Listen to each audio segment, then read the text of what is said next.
제1장 인생의 황혼을 축제로 만드는 법. 여러분 안녕하십니까? 오늘 하루는 어떻게 보내셨나요?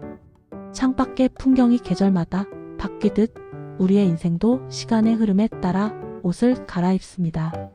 누군가는 나이 듦을 서글픈 퇴장이라고 말하지만 저는 오늘 여러분께 전혀 다른 이야기를 해보려 합니다. 인생의 후반전은 단순히 전반전을 마무리하는 시간이 아니라 비로소 내가 주인공이 되어 무대에 오르는 진정한 축제여야 합니다. 지금 이 방송을 듣고 계신 여러분께 묻고 싶습니다. 여러분은 오늘 아침 거울 속에 나에게 어떤 인사를 건네셨나요?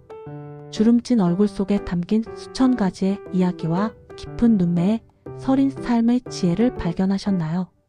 아니면 그저 늘어가는 흰머리를 보며 한숨 섞인 탄식을 내뱉으셨나요? 만약 후자였다면 오늘 이 시간 이후부터는 여러분의 시선이 완전히 바뀌게 될 것입니다. 우리가 노후를 두려워하는 가장 큰 이유는 미래가 보이지 않기 때문입니다. 하지만 등산객이 정상에 올라야 비로소 산 전체의 절경을 볼 수 있듯이 인생의 60고개, 70고개를 넘어선 여러분이야말로 삶이라는 거대한 산의 아름다움을 논할 자격이 있는 분들입니다. 이제 그 높은 곳에서 내려다보는 여유와 지혜를 어떻게 활용할지 구체적인 결론부터 말씀드리고 이야기를 시작해 보겠습니다. 결론은 간단합니다. 나를 갉아먹는 과거의 후회와 미래의 불안을 지금 이 순간 완전히 내려놓는 것입니다. 어제는 이미 지나간 역사이고 내일은 아직 도착하지 않은 선물입니다. 오로지 오늘이라는 시간 속에서 내가 가장 행복할 수 있는 일들을 찾아내는 것, 그것이 바로 노후를 축제로 만드는 마법의 열쇠입니다. 제2장 변화를 맞이하는 시니어의 태도. 우리는 흔히 나이가 들면 새로운 것을 배우기 어렵다고 말합니다. 하지만 그것은 사실이 아닙니다. 단지 익숙한 편안함이 우리를 붙잡고 있을 뿐입니다. 처음 자전거를 배웠던 어린 시절을 떠올려 보십시오.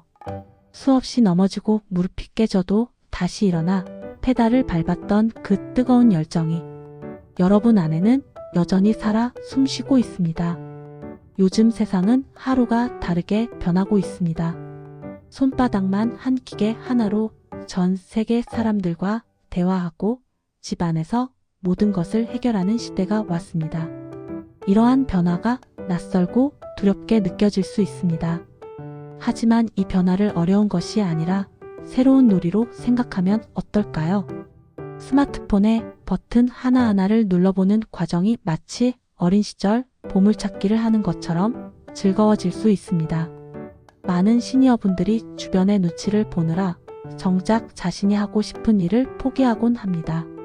이 나이에 무슨 공부냐, 이 나이에 무슨 연애냐 하며 스스로를 틀에 가두지 마십시오. 타인의 시선은 찰나에 불과하지만 나의 인생은 영원한 나의 것입니다.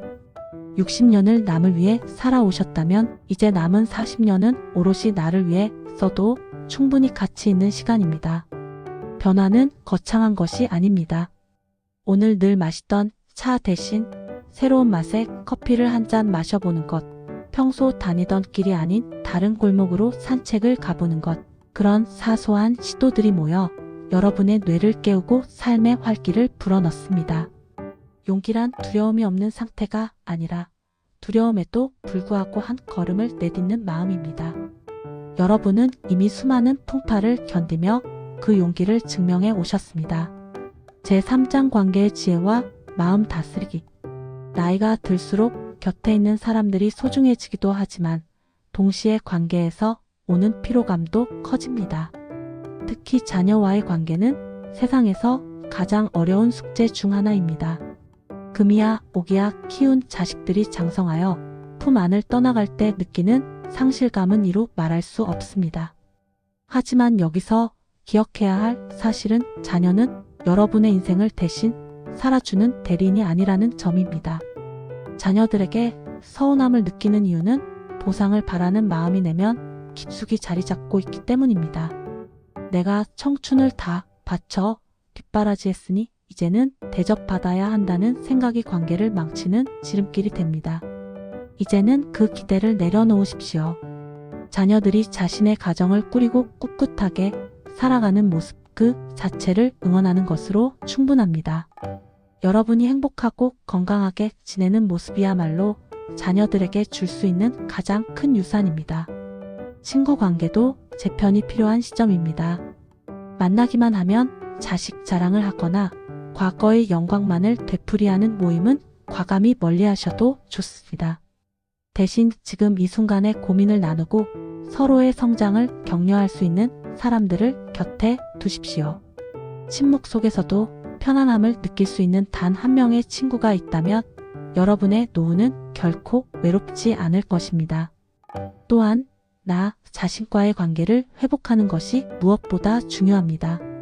평생을 누군가의 부모로, 누군가의 배우자로 살아오느라 잃어버렸던 진짜 나의 이름을 불러주십시오. 내가 무엇을 먹을 때 행복한지, 어떤 색깔을 좋아하는지, 어떤 소리에 가슴이 뛰는지 하나씩 발견해 나가는 과정은 그 어떤 여행보다 흥미진진할 것입니다. 제4장 몸과 마음을 지키는 생활의 규칙. 건강은 노후의 가장 강력한 무기입니다. 하지만 무리한 욕심은 화를 부릅니다. 젊은 시절처럼 무거운 기구를 들거나 수 킬로미터를 달릴 필요는 없습니다. 그저 매일 아침 창문을 열고 맑은 공기를 마시며 스트레칭을 하는 것, 정성스럽게 차린 식사를 꼭꼭 씹어 먹는 것, 밤에 충분히 숙면을 취하는 것과 같은 기본이 가장 중요합니다. 시니어의 건강에서 빼놓을 수 없는 것이 바로 정신의 건강입니다. 몸이 조금 불편하더라도 마음이 평온하면 삶의 질은 높아집니다. 부정적인 생각이나 비난의 말들을 멀리하고 긍정적인 언어들로 하루를 채워보십시오. 감사합니다. 사랑합니다. 괜찮습니다. 와 같은 말들은 듣는 사람뿐만 아니라 말하는 나의 뇌에도 긍정적인 신호를 보냅니다. 매일 글을 쓰는 습관을 강력히 추천합니다. 대단한 수필이나 소설이 아니어도 좋습니다. 오늘 시장에서 본 꽃의 색깔이 어땠는지, 손주의 목소리가 얼마나 맑았는지와 같은 일상의 단편들을 기록해 보십시오. 글을 쓰는 과정은 생각을 정리하고 감정을 배출하는 훌륭한 치유의 시간이 됩니다. 훗날 그 일기장들은 여러분의 인생을 증명하는 소중한 역사가 될 것입니다. 또한 명상을 통해 고요함을 즐기는 법을 익히십시오. 하루에 단 10분이라도 눈을 감고 자신의 호흡에 집중해 보십시오. 들숨과 날숨을 따라가다 보면 복잡했던 머릿속이 맑아지고 마음의 근육이 단단해지는 것을 느끼실 수 있습니다. 고독은 외로움이 아니라 나 자신과 대화하는 성스러운 시간입니다. 제5장 나눔과 보람으로 채우는 시간. 인생의 마지막 퍼즐 조각은 바로 나눔입니다. 내가 가진 재능이나 지식 혹은 따뜻한 마음을 다른 이들과 나눌 때 비로소 인간은 완전한 행복을 느낍니다. 동네 도서관에서 아이들에게 책을 읽어주거나 복지관에서 봉사활동을 하는 등 여러분의 손길이 필요한 곳은 세상에 너무나 많습니다. 여러분이 오랫동안 종사했던 직업적 기술이나 삶의 노하우는 젊은 세대들에게는 돈으로 살 수 없는 귀한 보물입니다. 거창한 멘토링이 아니더라도 좋습니다. 그저 누군가의 이야기를 묵묵히 들어주고 공감해 주는 것만으로도 여러분은 사회에 큰 기여를 하고 있는 것입니다. 나를 필요로 하는 곳이 있다는 사실은 노년의 삶에 가장 강력한 동기부여가 됩니다. 마지막으로 여러분께 당부드리고 싶은 말씀은 절대 자기 자신을 과소평가하지 마시라는 점입니다. 여러분은 한 세대를 일궈온 영웅들이며 수많은 고난을 이겨낸 승리자들입니다. 이제 그 승리의 깃발을 내리고 편히 쉬는 것이 아니라 그 깃발을 들고 새로운 길을 개척하는 멋진 탐험가가 되어 주십시오. 인생이라는 영화의 클라이맥스는 아직 오지 않았습니다. 지금 이 순간부터 여러분이 써 내려가는 모든 문장이 명대사가 될 것이고 여러분이 걷는 모든 발걸음이 명장면이 될 것입니다. 오늘 준비한 이야기가 여러분의 가슴에 작은 불씨가 되었기를 바랍니다. 그 불씨를 잘 살려 여러분의 인생을 활활 타오르는 축제로 만드시길 진심으로 응원합니다. 제6장 마음의 평화를 찾는 기술, 내려놓음. 우리가 살아오면서 가장 힘들었던 순간을 떠올려 보면 대개 무언가를 움켜쥐려 했을 때였습니다. 자식의 성공, 타인의 인정, 그리고 변하지 않는 젊음까지 말입니다. 하지만 인생의 후반전에서 가장 먼저 배워야 할 기술은 움켜쥐는 법이 아니라 우아하게 손을 놓는 법입니다. 손을 놓는다는 것은 포기하는 것이 아닙니다. 그것은 나를 괴롭히던 집착에서 나를 해방해 주는 일입니다. 예를 들어 명절에 오지 않는 자식 때문에 서운함이 밀려올 때 아이들이 바쁘구나라고 생각하며 그 서운함을 강물에 종이배 띄우듯 흘려보내는 연습을 해보세요. 그 빈자리에 나를 위한 향긋한 차 한 잔과 평소 읽고 싶었던 책 한 권을 채워 넣는 것입니다. 마음의 평화는 외부 환경이 만들어주는 것이 아니라 내가 내 마음의 주인임을 선포할 때 찾아옵니다. 남이 나를 어떻게 평가하든 그것은 그 사람의 생각일 뿐 나의 가치를 결정짓지 못합니다. 여러분은 그 자체로 이미 충분히 귀하고 아름다운 존재라는 사실을 매일 아침 스스로에게 속삭여 주시기 바랍니다. 제7장 황금기를 위한 구체적인 건강관리법. 앞서 건강의 중요성을 말씀드렸는데 이제는 조금 더 구체적으로 들어가 보겠습니다. 시니어의 몸은 기계로 치면 아주 오래된 꼴통품 자동차와 같습니다. 갑자기 급발진하거나 험하게 몰면 고장이 나기 마련이죠. 그래서 세심한 관리가 필요합니다. 첫째로 근육 저축을 시작하십시오. 나이가 들면 근육이 눈에 띄게 줄어듭니다. 이는 단순히 보기 싫은 문제가 아니라 낙상이나 골절로 이어질 수 있는 위험한 신호입니다. 의자에 앉아 다리를 천천히 들어 올리는 동작이나 벽을 짚고 서서 뒤꿈치를 드는 운동만으로도 하체 근육을 지킬 수 있습니다. 숫자로 따지면 하루에 딱 50번씩만 실천해 보세요. 한 달 뒤면 걸음걸이가 훨씬 가벼워질 것입니다. 둘째로 물 마시는 습관을 들여야 합니다. 우리 몸은 나이가 들수록 갈증을 느끼는 감각이 둔해집니다. 목이 마르지 않더라도 1시간마다 물을 한두 모금씩 머금어 보세요. 몸 안의 독소를 배출하고 혈액순환을 돕는 가장 저렴하고 효과적인 보약입니다. 셋째로 치아 건강을 소홀히 하지 마십시오. 잘 먹는 것이 건강의 기초인데 치아가 부실하면 영양 섭취가 불균형해지고 이는 곧 전신 건강의 악화로 이어집니다. 정기적인 치과 방문은 귀찮은 일이 아니라 나의 즐거운 식사 시간을 지키는 가장 확실한 투자입니다. 제8장 디지털 세상과 친구가 되는 법. 요즘은 식당에 가도 기계로 주문을 해야 하고 기차표도 휴대폰으로 예매해야 하는 세상입니다. 이런 변화가 시니어분들에게는 마치 커다란 벽처럼 느껴질 수 있습니다. 하지만 이 벽을 넘으면 훨씬 더 넓고 재미있는 세상이 펼쳐집니다. 스마트폰을 단순히 전화기로만 쓰지 마시고 여러분의 취미 생활을 돕는 도구로 활용해 보세요. 유튜브에는 전 세계의 아름다운 풍경과 주옥 같은 노래들이 가득합니다. 내가 가보고 싶었던 나라의 영상을 찾아보며 대리 만족을 느낄 수도 있고 왕년에 좋아했던 가수의 콘서트 영상을 보며 추억에 잠길 수도 있습니다. 혹시 실수할까봐 무서우신가요? 괜찮습니다. 기계는 고장 나지 않습니다. 이것저것 눌러보며 시행착오를 겪는 과정 자체가 뇌를 자극하는 아주 좋은 두뇌 운동입니다. 모르는 것이 생기면 주변의 손주들이나 동네 청년들에게 물어보는 것을 부끄러워하지 마세요. 오히려 그것이 세대 간의 벽을 허물고 대화를 시작하는 좋은 계기가 될 수 있습니다. 제9장 나만의 공간, 나만의 시간 가꾸기. 인생의 후반전에는 나만의 성역이 필요합니다. 그것이 방 한 칸이든 베란다의 작은 정원이든 상관없습니다.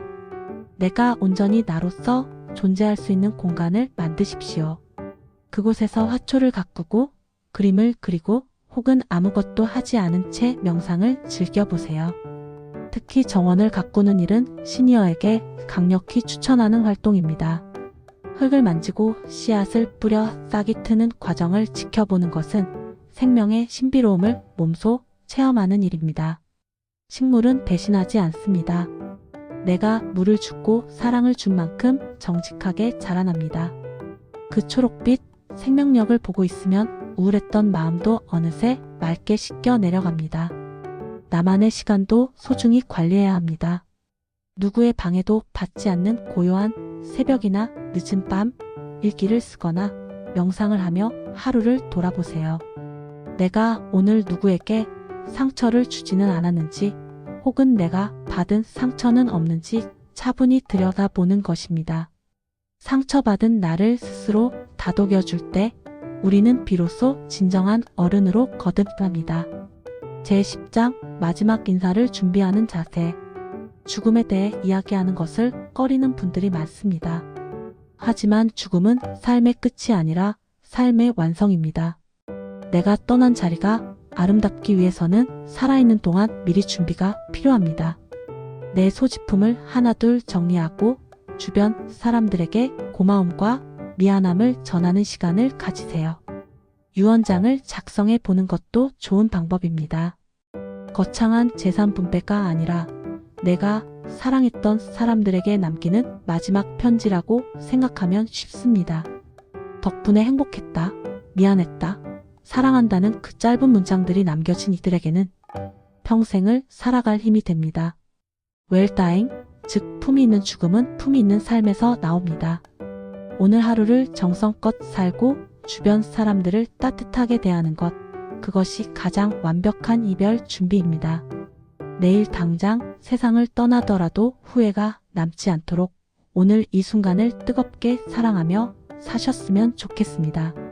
제11장 다시 태어나도 나로 살고 싶은 인생.